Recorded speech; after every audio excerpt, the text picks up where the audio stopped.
Hello and welcome back to CruzCore. Today I want to show you how to check your automatic transmission fluid if your vehicle is equipped with a dipstick. It's not that hard, it just requires a few simple items and following a light procedure. Shouldn't take long at all, so let's get it done. Some good tools to have is your owner's manual, maybe a nice Haynes guide, pair of gloves, funnel, and some automatic transmission fluid if your vehicle is actually low. Don't overfill it and don't underfill it. If you overfill it, it can cause problems, and if you keep it too low, transmission can possibly slip. So according to our guide, we need the Mercron 5 transmission fluid. There we go. Mercron 5, and that's what we got today in the Valvoline flavor. Over here it actually gives us step-by-step procedures on how to proceed with actually checking the transmission fluid. So let's get to it. The manual says to let the vehicle warm up either by driving it for 5 minutes or letting it idle for 15.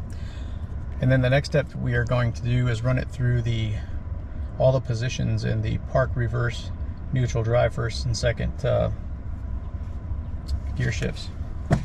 So let's do that.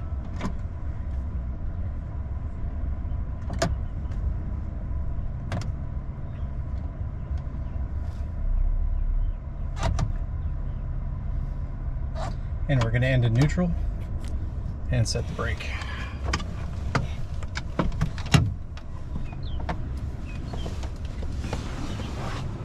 And we're going to open the hood. Hood release is down here on my vehicle.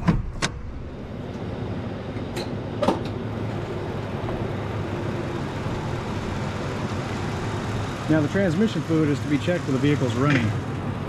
So that's why it's important to have it in neutral and the brake being set. Our dipstick is set over here on the passenger side of the vehicle, and you can see it's right there. It says transmission fluid right on it. It also has the type of transmission fluid it takes. So what we're going to do now is I'm going to get the camera back on the stand. We're going to pull the dipstick out, wipe it down, and then we'll check a reading on the stick. Now I've gone ahead and put my gloves on, got myself a nice towel, and here we go. Let's pull it straight out. Start the wipe, and you can see the readings.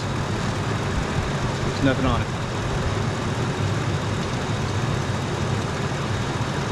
Push it all the way in and pull it all the way back out. And it should be full hot. It seems that we're a little bit low, so we're going to need to add some transmission fluid. So I'm going to wipe this off and set it aside. Now when you add transmission fluid, you add it a little bit at a time and keep checking. So an actual wait time for after you put a little bit in is about 2 minutes. So I've got my long red funnel, and that just goes back into the fill tube.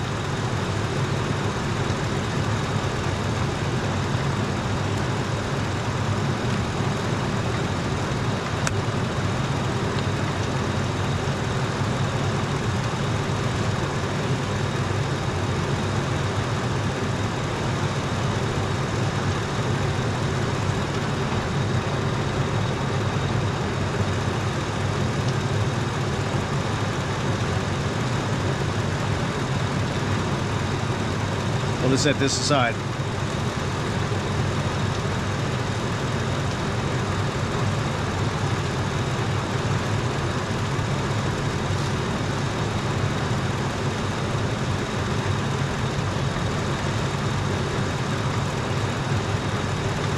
You want to give it just a minute or two to let it drain in, because where you're checking is actually where you poured, and that transmission fluid is on the side of the tubes. So let's give it a shot.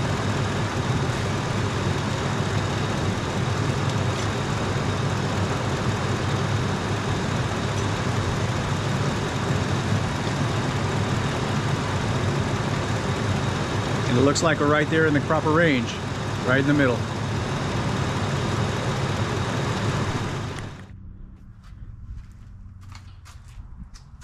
So that's it. That wasn't that hard.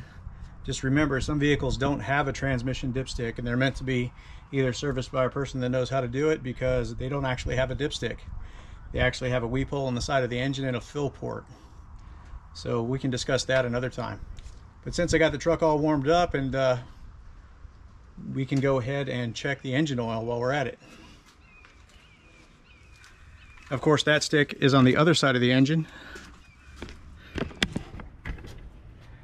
It is right down there.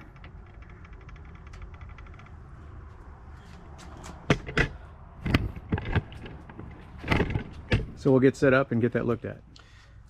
So we've waited about 5 minutes for the engine to stop running and let the oil drain back down into the pan. What you want to do is you want to have it warm at standard operating temperature, which is the needle right in the middle, usually of the gauge. So you want to go ahead and pull the ring out, wipe it off, and we're going to be making sure that the oil is between the minimum and max mark, right in that crosshatch pattern. If it's in there, it's fine. You slide it back down into the tube and just let it work its way in. Make sure it goes all the way down and bring it all the way out. So as you probably can see, I'm right toward the top of the crosshatch pattern. So my engine oil is good. It's in the tolerable range. It doesn't smell bad. It smells like oil. It's still a nice clear look to it, so the oil is still good. If it stinks, has a bad smell, or has a foam to it, it's time to get the oil changed and possibly take it to a mechanic if it's foamy. Since I don't have to add oil to it, I'll just show you where you're going to put that.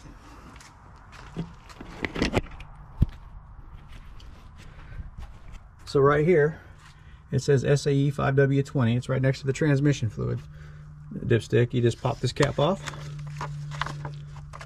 put your funnel in there, and add what you need.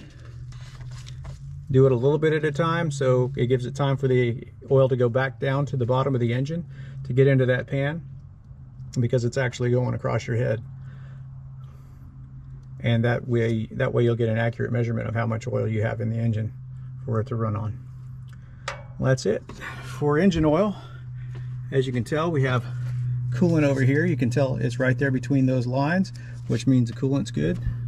And the other fluids are the same way. You can just go ahead and take a look at those real quick. You want to check for any leaks while you're in here. Check your battery terminals, make sure they're not corroded. If they are, you need to get those cleaned or clean them yourself. We can do that another time. And that's basically it for a basic fluids check. Well, thank you for watching CruzCore. If you have any questions, you can leave me a comment. If you want to see any more like this, please leave me a comment that tells me, yes, I want to see more. Thank you. Have a great day.